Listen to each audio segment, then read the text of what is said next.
Today on the 21st show, Disturbing the Bones is a novel that crosses a modern day whodunit with a global political thriller.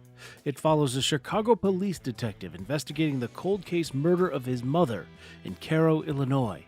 And all that is set against the backdrop of a pending Chicago peace summit between the U.S. and Russia. The book is the work of Jeff Biggers, a journalist, and Andrew Davis, a filmmaker best known for the 1993 action thriller The Fugitive, starring Harrison Ford and Tommy Lee Jones. I didn't kill my wife! I don't care!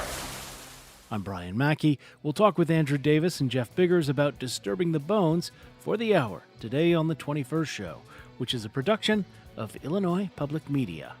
But first, news.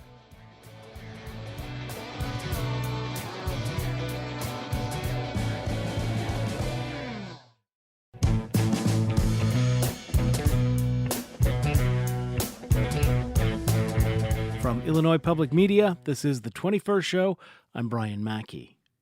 Disturbing the Bones is the name of a novel set in Illinois.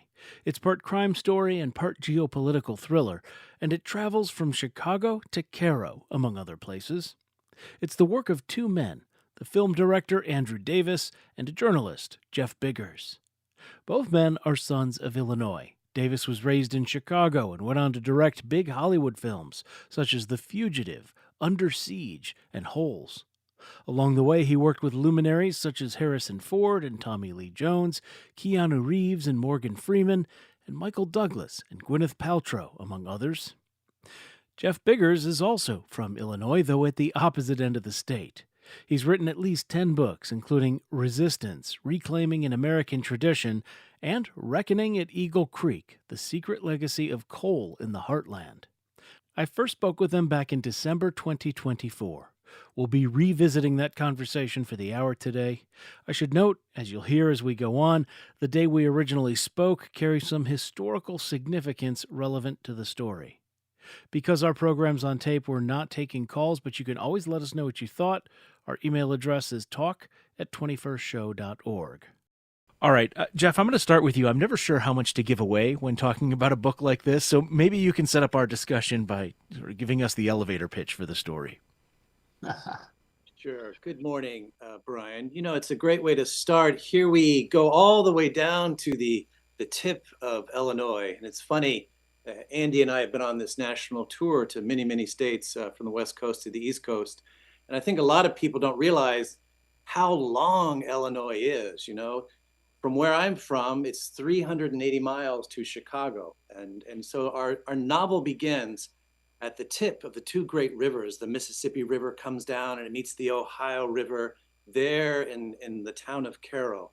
You know, really one of the most unusual places in America. And there at an archaeological site, an incredible archaeological site, of course, part of our great mounds culture, there's a young archaeologist who finds some bones. And she follows the protocol. She sends those bones up to an FBI lab in Chicago because it's part of a federal highway project. And we realize those bones, in fact, do not come from an ancient archaeological site, but in fact refer to a cold case back to the great days of the civil rights movement in Southern Illinois that suddenly connects Cairo with a Chicago detective from Chicago. And then begins the thriller. And how much can we say about the sort of the geopolitical aspects of this? Andy, maybe you can talk about that. Well, there's lots of weaving of geopolitical issues in the story. The novel's based upon a true archaeological dig that was where a group from Northwestern University out of Chicago found 26 layers going back 13,000 years in one campsite. And when I heard about this story, I thought, well, what are we going to be remembered for? What is our archaeological history going to be remembered as? And I thought about the missile silos and the atomic weapons that we have endangering us. And it was a metaphor for, you know, who are these people? What kind of world do they live in that they have these weapons that could destroy everybody on Earth? And then there's another geopolitical aspect to it because Southern Illinois, where the confluence of these two rivers is where Ulysses Grant mounted the Civil War. It was his headquarters. and it became infamous. Dred Scott was imprisoned nearby, and in the 60s, when Black people were not allowed to have jobs or work downtown, have access to things in Cairo, they protested, and the Klan rose up, and Nazis came down from Chicago, and John Lewis was there, and Jesse Jackson. So it was a hot spot. And in our story, we have a woman running for president who's from Chicago. Sort of, my idea of it was with Jeff was that it was a Michelle Obama type character.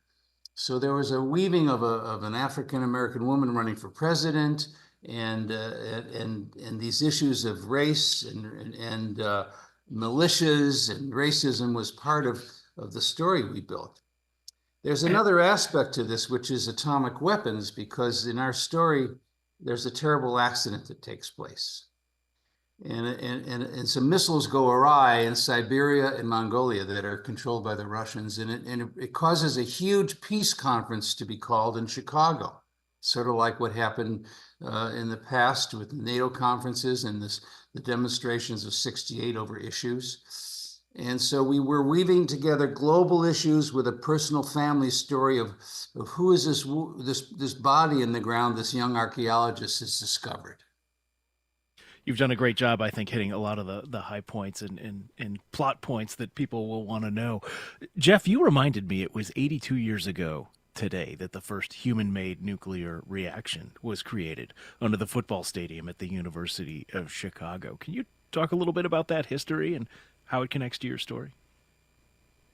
You know, Brian, today, really, December 2nd is really one of the most important days, not just in Chicago and Illinois history, but I think worldwide. It's when we had the first self-sustaining nuclear chain reaction. And of course, this was part of our Manhattan Project, and it went on to actually produce plutonium for nuclear weapons, and including one that was used in Nagasaki.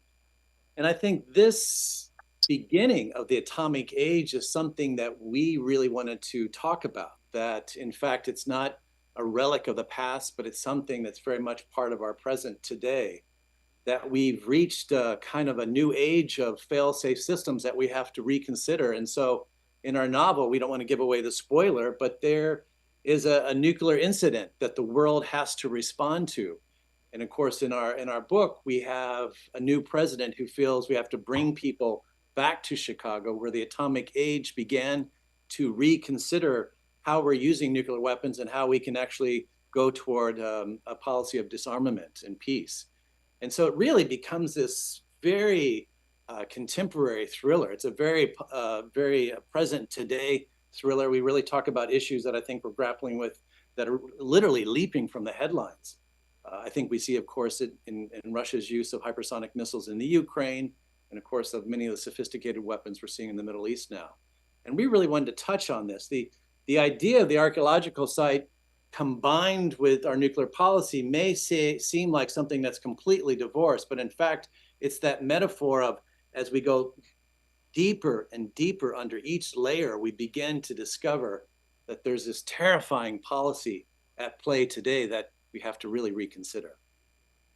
All right, let me take a moment to remind listeners this is the 21st show. My guests for the hour today are Andrew Davis and Jeff Biggers. Together, they've written Disturbing the Bones, a novel that travels from Cairo in southern Illinois to Chicago, Siberia. It involves both global politics and, as we've been hearing, a very personal crime story for one Chicago detective.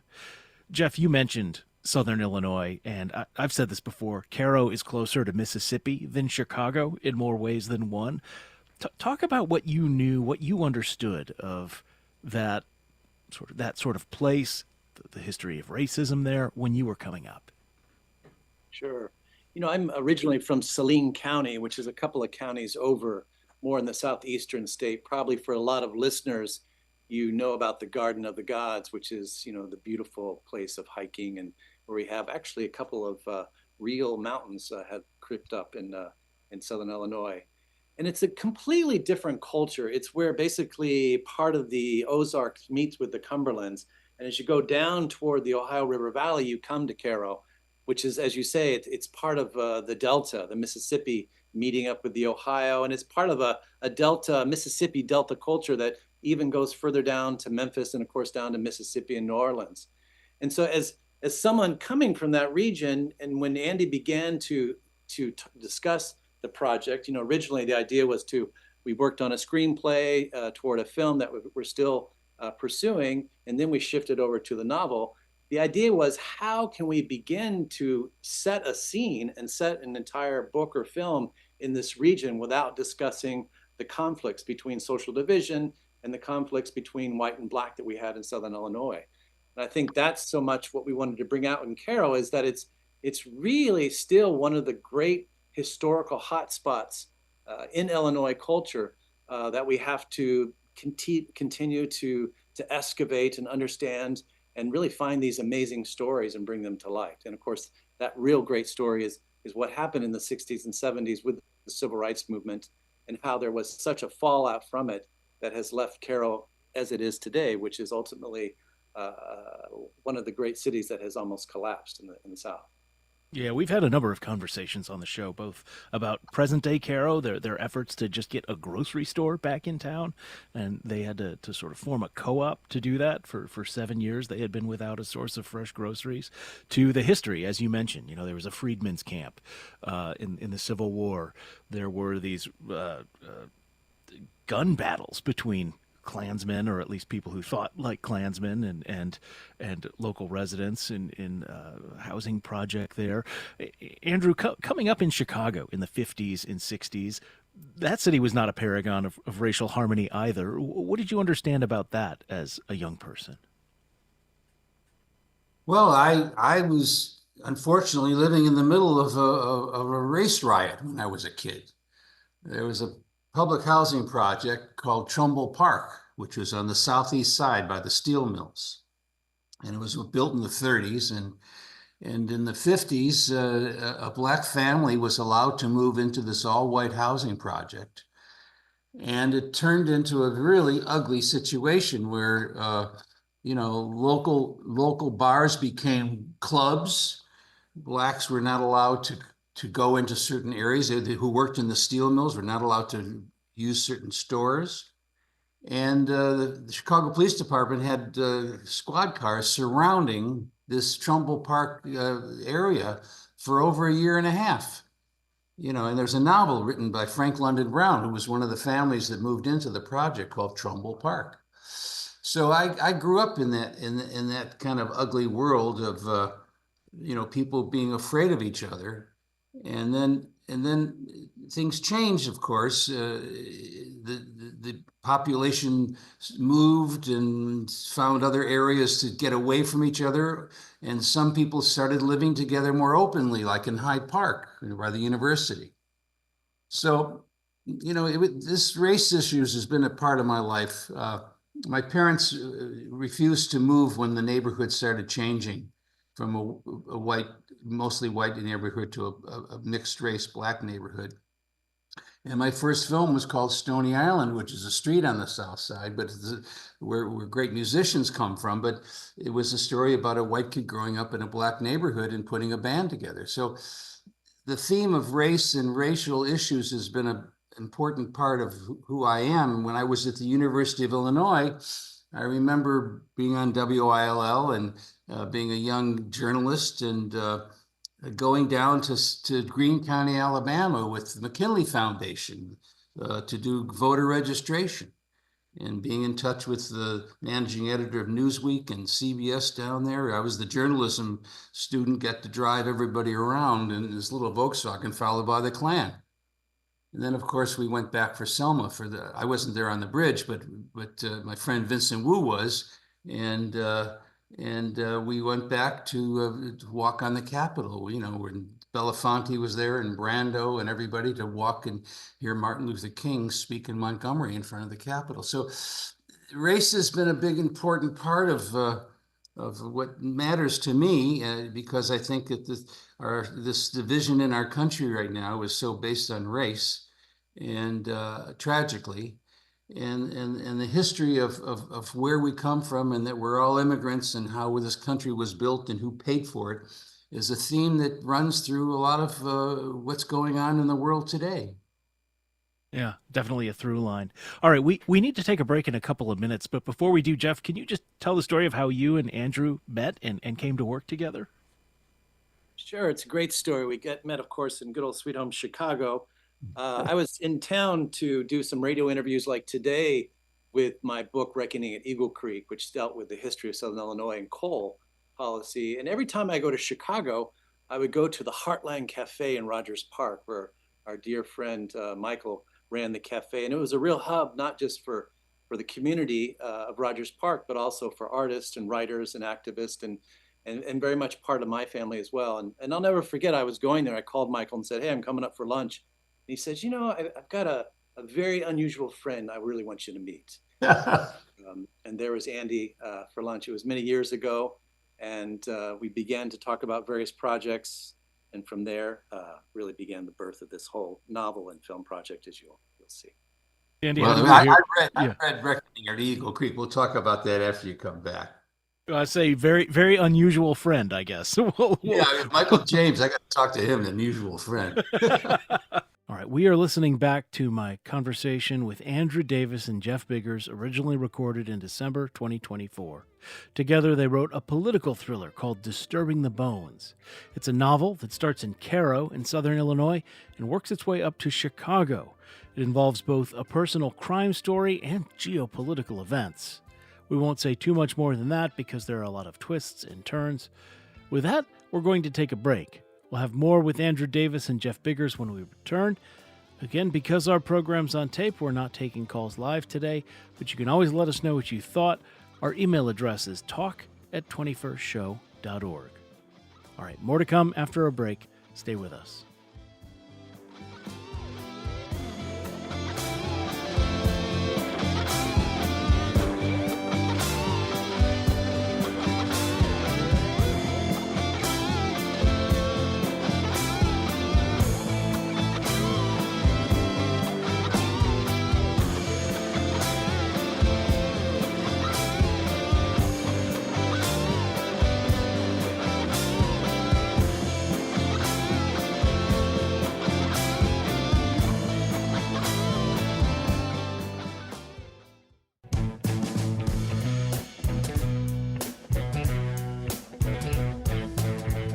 It's the 21st show. I'm Brian Mackey. We're listening back to my conversation with Andrew Davis and Jeff Biggers, co-authors of the novel Disturbing the Bones. Davis is a longtime filmmaker, best known for works such as The Fugitive, Under Siege, and A Perfect Murder. Biggers is a journalist and author whose past books include In Sardinia and Reckoning at Eagle Creek, among others. I originally spoke with Davis and Biggers back in December 2024. You'll hear a reference to next year. Keep in mind that is in the past now. That said, we're also not taking calls today, but we do appreciate hearing from you, so you can email us anytime, talk@21stshow.org. All right, Andy, you were talking, you're at the cafe, you meet Jeff. How does this become a collaboration on a screenplay and then a book eventually?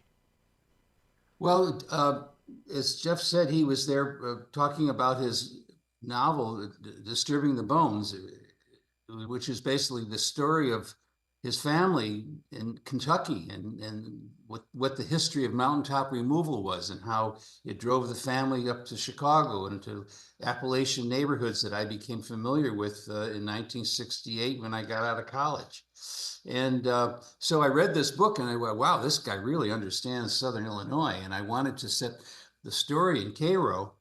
And I thought, this is a real writer. I'm just a director and a screenwriter, you know. I was a journalism major, but this is a person who's a wordsmith. And so we started talking about working on this screenplay together and spent quite a bit of time working on the screenplay. And then after a while, I think Jeff had done a lot of great research and I had this boxes of research. And I said, let's not be controlled by a minute a page, which is what a screenplay is. And I said, let's be able to expand this and talk about the texture and the history of these characters.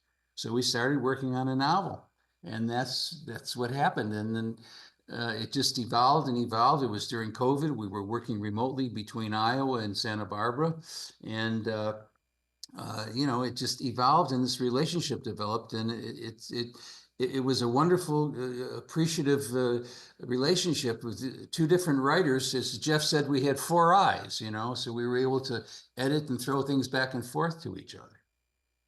Jeff, talk about that from your perspective, because writing a book can often be a solitary experience, and uh, there's a downside to that, but you also have a lot of control that you don't have when you have a collaborator brought in. So, what was that process like? Oh, I know. And I have always been a kind of a lone wolf writer. The idea of working with someone for me was, I just couldn't fathom it. And I'm mad at myself because it took me 30 years to see the incredible impact of collaborating with someone like Andy, his legacy and his experience, his sense of timing, his sense of development, the dialogue.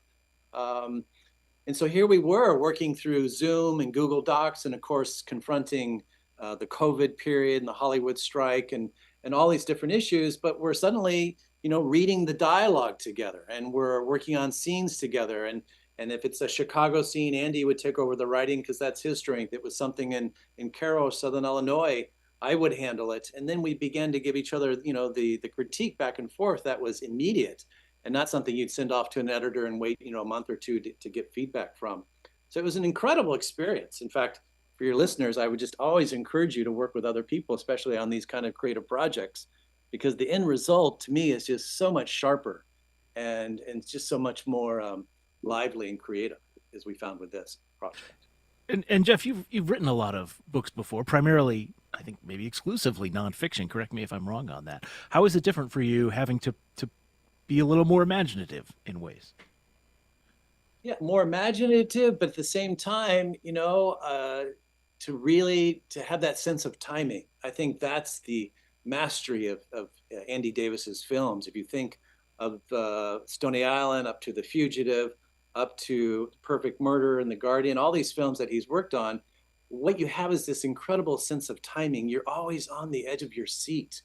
And Andy brought that into the literary world, where as we began to lay out our chapter and our stories and the dialogue, there was constantly this sense of how do we keep the reader turning pages? How do we keep them on the edge of your seat? How do we keep them guessing and provide that little bit of clue, like any great thriller needs, to make you want to know what's going to happen on the next page? And it strikes me that directing a film is, there's an artistic aspect to it, but it's really craft and it's management, right? There's so many people involved. From the cinematographers to the lighting people, even the catering people. The director is just responsible for such a huge symphony. How is it working in this more solitary way with just one other person as compared to, leading an entire film production? Well, I think what was great about working on the novel versus a screenplay is that we weren't doing this for a studio. We were doing it for ourselves. We didn't have to satisfy any rules or pre of sequel issues. This is something we could just come up with on our own. And I didn't find it isolating at all. I mean, being on a movie set is very, it's thrilling in many ways. It's overpowering. I come from camera, so I felt very comfortable being on the set. I wasn't intimidated by the technology or that stuff. And my parents were actors, so I never really felt uncomfortable on the set or nervous about that. I had enough experience literally behind the camera as a cameraman, as a cinematographer, before I started directing. But working with Jeff was just, wonderful. It was liberating in the sense that I could had somebody who could do something better than I could do, who could take words and put them together in a way that was, lovely and fluid and heartwarming. And at the same time, I could push him to say, this is boring, or this is something we can make a little more exciting, or we need to figure out how we don't lose that character we talked about 10 pages before. Let me remind listeners this is the 21st show. We are talking with Andrew Davis, the filmmaker, and Jeff Biggers, the journalist and author. Together they've written Disturbing the Bones, a novel that follows a police detective from Chicago to Cairo in southern Illinois, and ultimately it's also a global political thriller about a terrible nuclear accident and an attempt to forge a new peace in the world. I'd like to maybe talk with each of you about some of your past work and how it relates to this new project. And Jeff, maybe I'll start with you. The Your book Reckoning at Eagle Creek, which was a very personal story for you. Maybe you can talk a little bit about that and returning to Southern Illinois after so many years, really around the world, having left Illinois behind, and what that was like. Right. Appreciate you asking about that. You know, Reckoning at Eagle Creek talks about my family that we actually came into Illinois 215 years ago as really one of the first Baptist missionaries. And then we settled in the Garden of the Gods area. In fact, we actually homesteaded that right after the 1800s, so over 200 years ago. And then while I was working abroad in Mexico on a different book, I get a letter from my uncle saying, you know, while you're chronicling everyone else's culture and history, you've lost your own. And in fact, our 200-year-old farm had been strip mined. And so I went back to really understand what we lost. And I grew up, I think, like a lot of people in rural Illinois, that when you pack up the old 60 Chevy and moved away, be it to Chicago or St. Louis or far west, there was a sense of getting out of Southern Illinois, of leaving your cultures behind, your histories behind. And it really forced me as a young person to go back and really understand, you know, what did we lose besides just the farm? And there I began to realize the ancient history of archaeology and indigenous movements and indigenous occupation, and even up to the Shawnee having a settlement there, to the role of legal slavery in the land of Lincoln. We rarely talk about the fact that our Constitution, of course, in Illinois allowed slavery exactly where my family had settled because there was the salt wells. And so this began the whole excavation process of history to what I call restorification, that we have to restory part of our history that's been ignored or eliminated or completely eradicated, as we see with strip mining. And that came into play in the novel because our young archaeologist is a similar type character. It's a young woman who grew up in Cairo, but then jets off to Yale, then goes off to these international archaeological digs. And then she's summoned home, very much like I was, to do an archaeological dig right in her own backyard there in Cairo. And there she begins to realize her own family's very deep and entrenched history with the racism of the region, but also their desire to break free from it and confront with it. And I think those personal issues is what we really wanted to give the characters, both from Cairo and Chicago, and really develop these characters who are dealing with a lot of history and trauma, but also the incredible desire to move on. So Andy, Jeff left Illinois, and you also left Chicago, but it seems like it's been much more of a prominent character through your work, obviously in films such as The Fugitive and, of course, Stony Island, which was when you were, I don't know if you were still in Chicago at that point when you made that film, but talk about your relationship with the city over your lifetime. Well, I left Chicago in 1971, I think, as a young cinematographer, and moved to San Francisco and was involved with my mentor Haskell Wexler, who basically had a kid who he worked with who liked hot cars named George Lucas, who was making his first movie called THX 1138 at Francis Coppola's Zoetrope Studios. Anyway, Stony Island was a film about my brother growing up on the south side of Chicago, about a young white kid in a black neighborhood putting a band together. And that became the basis of proving that I could make a film on my own. It was so hard to get in the cameraman's union. I decided it was easier to be a director. I'd seen American Graffiti and Mean Streets, and so these directors had gone back to their youth, so I'm going to do it. Well, it turns out that Chicago became, you know, the most wonderful back lot I could ever find. You know, I understood the locations. I had crew members who I'd grown up with there. And I did a film called Code of Silence in the early 80s. And that became a big hit. It was an action film, but it had a lot of underscored political themes about police cover-ups and things like that. And worked with some first-time actors who had never been in movies before, but were still real policemen, like Dennis Farina, and was able to develop a series of films in Chicago. The next one I did after that was Above the Law, and then I did a film called The Package, which in many ways inspired this novel. The Package is a story about an arms agreement that the generals between Russia, the Soviet Union in those days, and the United States do not want to give up their nukes. And that became the metaphor for this story. You know, when we have this terrible accident that takes place, and a new president says we have to get rid of these nukes, we can't use them, they're dangerous just in terms of their testing. And the generals are saying, over my dead body, are we giving up our nuclear weapons, which is the theme of today. But Chicago is, you know, the place where we shot The Fugitive. We shot Chain Reaction there. And I did another film called Above the Law there with Steven Seagal, which was a very political film. So I was able to do action films that had political themes and use Chicago as this backdrop.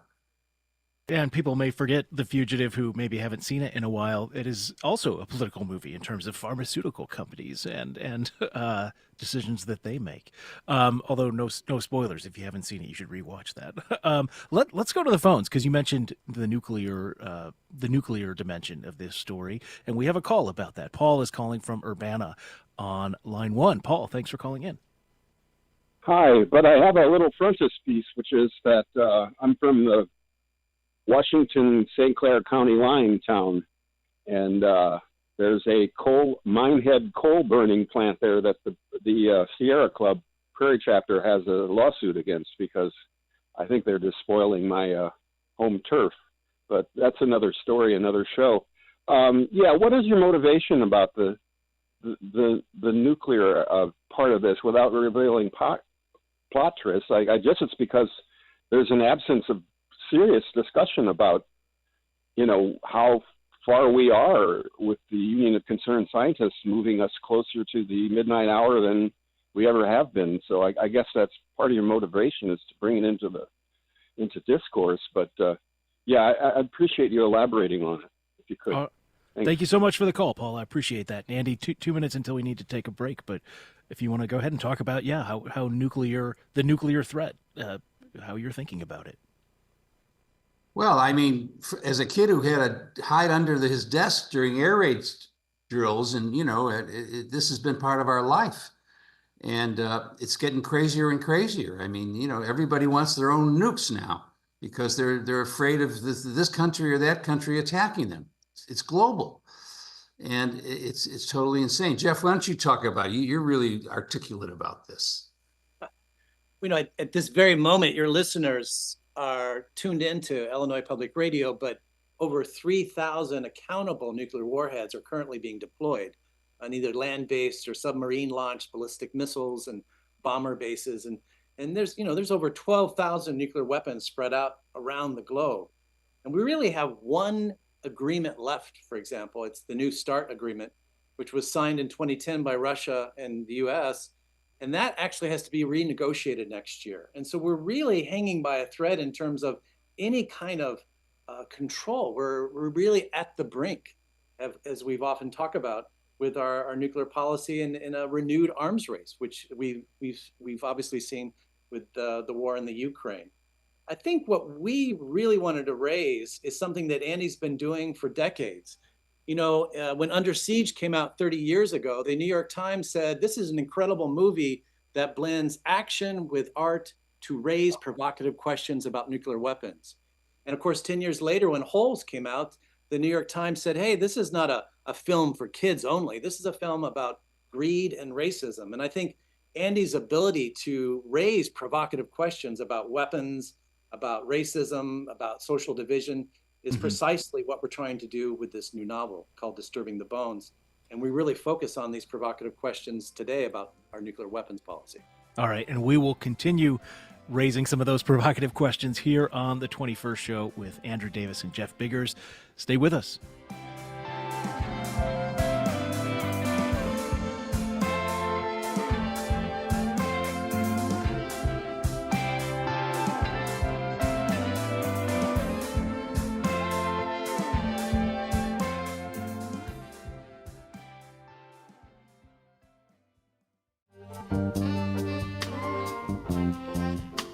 It's the 21st show. I'm Brian Mackey, and this is from the 1978 film Stony Island.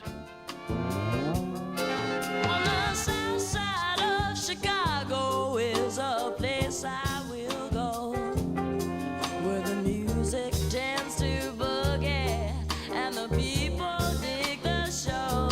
It's called Chi-Town. It's gonna get down,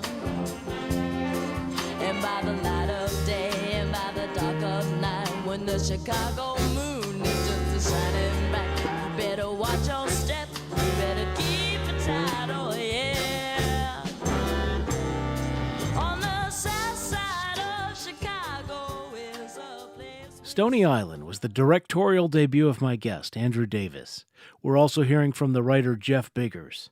Together, they co-authored the political thriller novel Disturbing the Bones, which travels from Chicago to Cairo and also involves some deep existential questions about our world and the nuclear risk under which we're all living.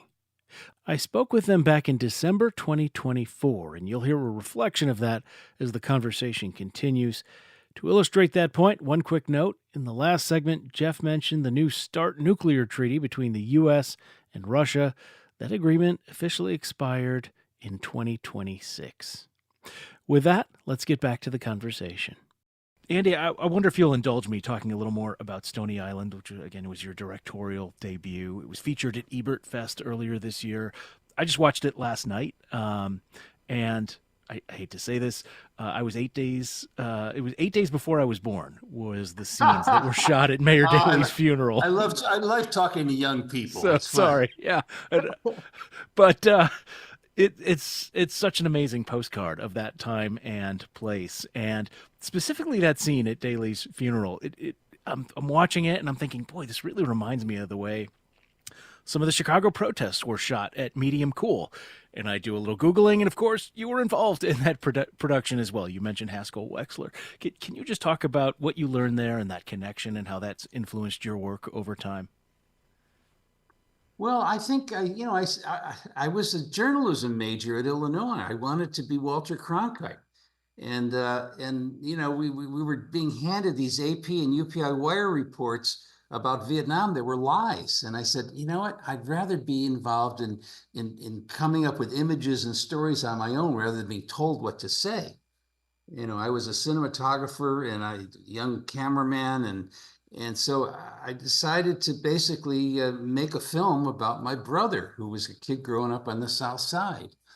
And, I just think that telling stories that have a little bit of heart and soul, along with some action and some fear and some humor, it's like you want to make a great stew of a story, and so that's what we tried to do. That was Ray Dawn Chong, by the way, singing that song, which was written probably the day before we shot that scene, and it was improvisation. It was not having things all structured and planned out and storyboarded. It was having things happen in front of the camera and capturing it, and then editing it in a way so it became more formal, like a movie.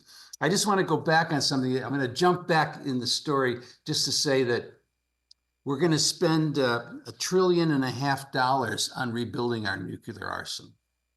And I think that people need to be aware of the insanity of how much money we're spending on learning how to kill each other better. And so to make movies that can talk about issues and let people be aware of what we're facing is both a responsibility and a journey that we all need to be on. Yeah, the New York Times just had a big piece about that, a month or so ago, the price of rebuilding the nuclear arsenal, if people want to learn more about that. So, all right, let's stick with that nuclear theme then, because, Jeff, it strikes me as important a topic as it is. When you think of sort of the popular culture, mass culture, there was a time when, from The Day After, maybe in the 80s, certainly before that, Dr. Strangelove, but even through more recent films, the Sum of All Fears, Under Siege, as we mentioned, when the threat of nuclear weapons and a nuclear holocaust was more present in people's minds. And maybe you have a different perspective, but it strikes me that it just isn't the way it used to be.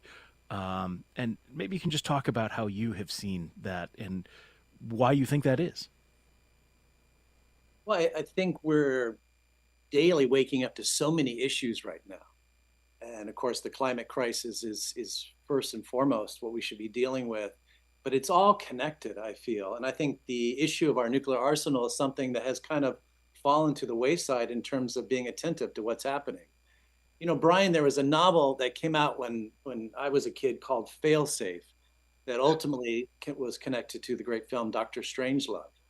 And it really didn't talk about a nuclear attack or nuclear war. It talked about the what if there's a nuclear accident. And I think that illusory age of fail-safe systems is really what we're trying to bring up in this our novel, is not necessarily that someone's going to go out and shoot a missile at someone else, but that miscalculations have always been part of our nuclear past. You know, in 1961, a B-52 bomber was carrying 2 nuclear bombs, and it came one switch away from detonating when it crashed in North Carolina. And then a few decades later, you had someone like Russian President Boris Yeltsin, who activated his nuclear briefcase because he thought we were in the midst of a war. In fact, it was just a Norwegian scientist with a rocket that was studying the Northern Lights. And so we posit this question of, you know, why do we continue to live in this illusion or delusion we have a fail-safe system, especially in the age of cyber attacks?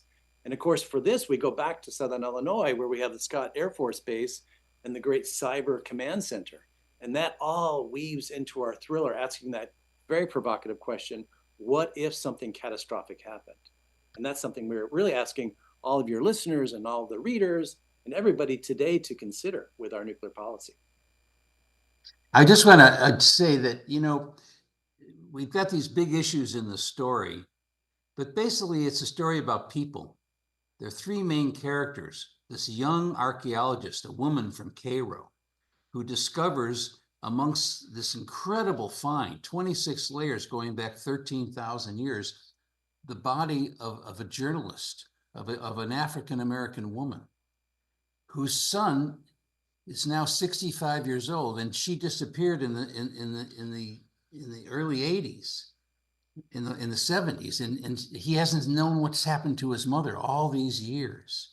And now he's got to go down to Southern Illinois and figure out what's happening. And so there's a general who's building a highway.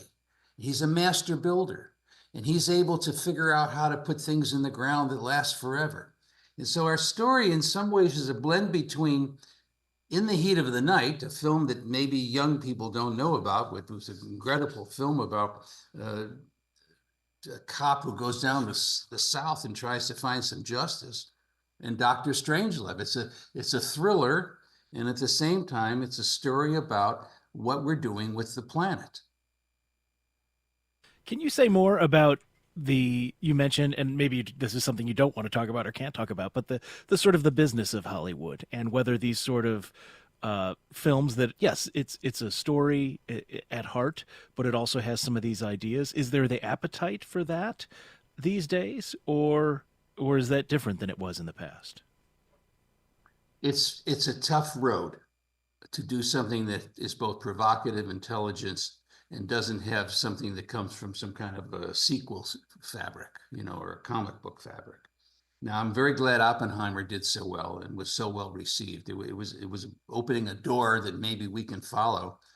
But it'll be difficult. If we want to make a movie out of this, we're going to have some very big actors and the support of a studio. And so the studios are in disarray right now. They don't know what to do quite. There was a good weekend, but all those films that were successful this weekend cost about $200 million each.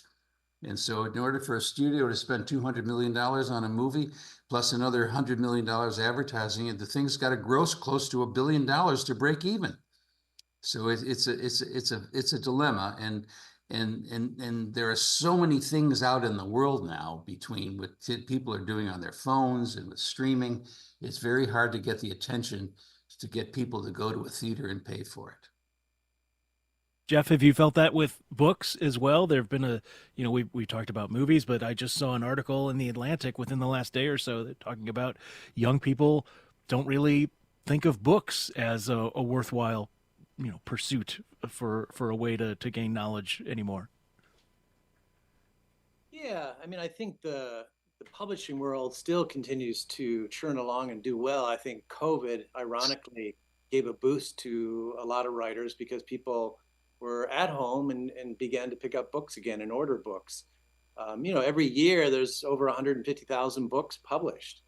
And so I think part of us coming on to radio programs like this and doing national book tours is to find our audience and to widen our audience and to remind people, that a great page turner, a great thriller can have a very serious message, can have a deep, meaningful message. And that storytelling, be it on the screen or on the stage or on the page, is really about, us all coming together to talk about these questions and then find some sort of resolution and really connecting with the characters in our own lives. So I'm pretty hopeful, and I hope your listeners pass the word with our novel Disturbing the Bones as something that hopefully book clubs will be reading, book clubs that want to talk about social justice issues, or book clubs that like a good crime and murder mystery. It really is a crossover type book that we hope reaches a broad and mass audience. My mom recently joined a new book club. If she's listening, maybe she'll want to consider this for that. Just a Yeah, couple of. can I just wanna Please go say ahead. something? Go ahead. It's interesting because they don't teach penmanship anymore in the schools. Kids don't know how to write because they can use their computers, they can type, right? Or they can use their fingers on a phone.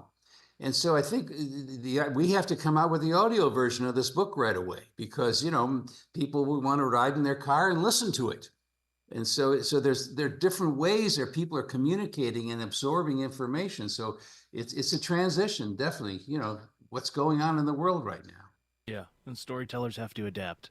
What's next for both of you? You mentioned, potentially turning this into a movie. I know a lot of writers have found success with sort of serial, limited series, mini series on streaming platforms. Where do you go from here? Well, I think Jeff and I want to go back to the screenplay now and take what evolved into the novel, what grew and got better in the novel, and try to synthesize it down into a screenplay. I think in terms of 2 hours. I'm not a series guy right now. I suppose that we could develop this into 6 hours if we wanted to. I'd rather make it into a 2-hour movie and then do a sequel after that. And I really loved working with Jeff, so I hope we get to continue working together. And Jeff, same question. What's next for you? Well, likewise, we're full blast, looking at the screenplay again and seeing how we can expand that and kind of bring back a lot of the different stories that we included in the novel into the screenplay. And then I continue to my work as a cultural historian and a writer. I actually have another book on Italy coming out next year that is part of my life as well. So a lot of things at play, but certainly this is a story, Disturbing the Bones, that I think that's going to be with us for a long while and have long legs. I just received an email a couple of days ago of a review in the United Arab Emirates of our book, and got photos from people in Europe who are reading the book now. And so I really hope it's one of these projects that continues to grow both on the stage and on the screen. That was Jeff Biggers along with Andrew Davis. Their book together is Disturbing the Bones. Again, we originally had this conversation with them on the program back in December 2024. You heard Jeff mention next year and that last answer, and that, of course, is now in the past. That's all the time we have for our show today. Before we go, I want to mention our website, 21stshow.org. While you're there, you can find all the ways to contact us, email, voicemail, social media. You can also find links to subscribe to our podcasts or just look us up wherever you listen, Apple, Spotify. You can even find us on YouTube, audio now. Just search for Illinois Public Media. The 21st Show is produced by Christine Hatfield and Jose Zepeda. Our digital producer is Kulsum Khan. Technical direction and engineering comes from Jason Croft and Steve Mork. Reginald Hardwick is our news director. Thanks to the band Public Access for our theme song. The 21st Show is a production of Illinois Public Media. I'm Brian Mackey. Thanks for listening. We'll talk with you again tomorrow.